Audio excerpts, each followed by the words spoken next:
much time do you spend reading, learning, and noting down good ideas from your favorite books? Yet, how often do you put those good ideas to use? Even the best notes and apps won't change anything if you don't apply them in real life. But what if you had a proven way to use insights from books in your work, conversations, and daily decisions?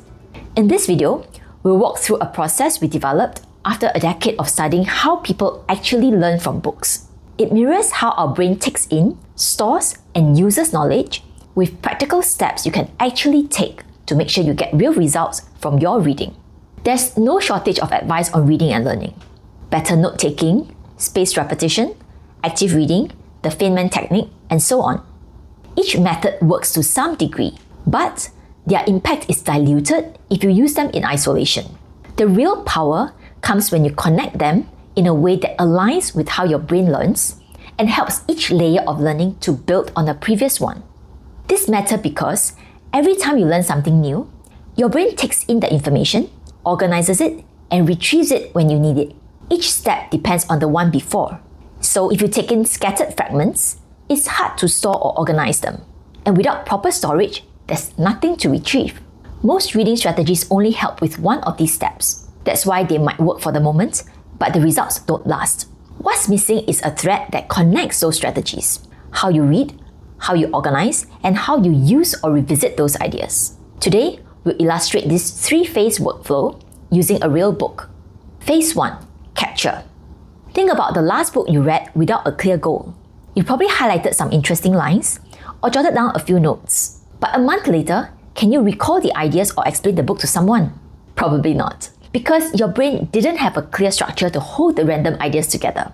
This phase helps you to capture the book structure so you can see how the ideas connect. The first step is to read with intent. Before you open a book, know what you need from it. Are you just exploring if it's relevant, solving a specific problem, or going deep because you already know that this book matters for you? Let's say presentations are a big part of your job and someone recommended the book Storytelling with Data.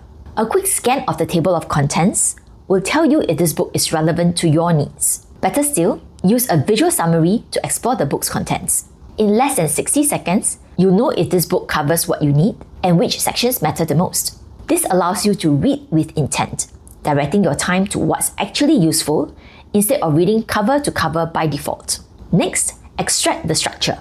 It's hard to remember 50 loose ideas from a book, no matter how useful they are. But everything clicks once you know how the ideas fit together. Storytelling with data covers lots of useful details, like tailoring your presentation to your audience, choosing the right visual for your data, and how to organize everything into a compelling story. Each piece is useful individually, but it makes even more sense when you can see how they are connected. The last step of the capture phase is to classify by use. Most people file notes by book title. 6 months later, when you need help with a presentation, you struggle to remember which book you got the idea from or where you saved the folder. Instead, file by how you use it.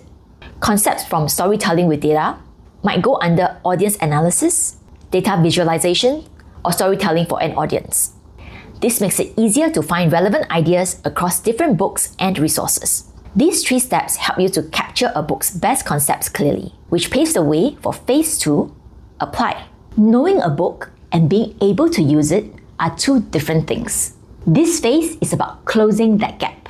Here are 3 steps to help you pull out what you need when you need it.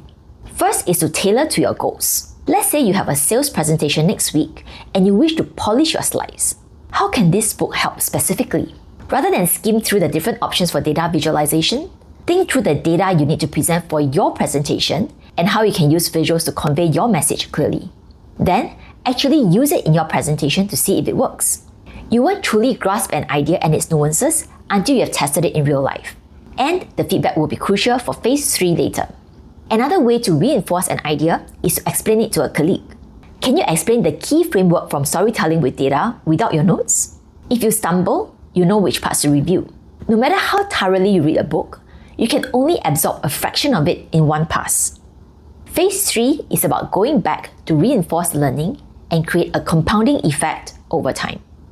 Here's how to do it. Let's say you have another presentation 1 month later. Before you open your notes, try to recall the framework from memory. Then, check your notes or summary to see what you've missed. Audios are useful for a quick refresh while commuting. A visual scan of an infographic recaps the full structure in 60 seconds, while texts give you details for a new problem or application. Next, connect ideas across similar books or sources. Let's say you have also read Resonate and Slidology. What do the three books agree on? Where do they differ? And what new pattern do you see that isn't in any single book? And lastly, return with new lenses. After 6 months of trying new book ideas in your presentations, return to storytelling with data. The book is still the same, but you will probably see it differently now because you have changed, with different experiences, different questions, and different goals. So there you are, the 3-phase process that helps you to capture, apply, and compound the results from what you read.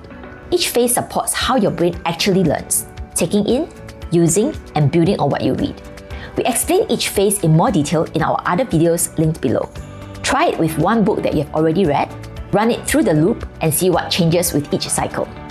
If you're interested in storytelling with data, you can view the summary online or see our full Read in Graphics library with close to 400 handcrafted book summaries. Happy learning!